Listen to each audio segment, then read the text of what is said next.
how do we see Biden actually trying to influence the way Israel conducts its military campaign? Well, there are a few layers to the conversation between President Biden and Benjamin Netanyahu. Both in public, what their statements have been to the public. On the side of Biden, very publicly supporting Israel, continuing to kind of hug that country close as they continue this campaign in the Gaza Strip. Now, we do know that they spoke in private today, and while we got a few details of that conversation, we understand that Biden was pushing for those humanitarian pauses in Israel's campaign. And part of that is not just for obvious humanitarian reasons, but also for strategic reasons, and that the way that this campaign is waged by Israel has a real bearing on how the world views this conflict, especially if it begins to spread beyond the southern front where it's currently concentrated. How much does the political calculus, I guess, for President Biden back home play into this?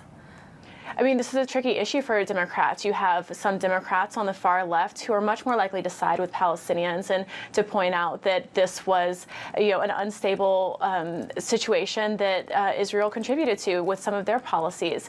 And then on the other side, you have, kind of more traditional liberal Democrats who are very closely allied with Israel and definitely remind the world that this military response from Israel came after that horrific attack on October 7th. So, we're going to see that play out not just kind of within the halls of Congress, but also as we head into 2024, and Democrats are kind of grappling with where they position themselves in the general American political spectrum. And Anna, where does the Biden administration's aid request for Israel stand with the new speaker?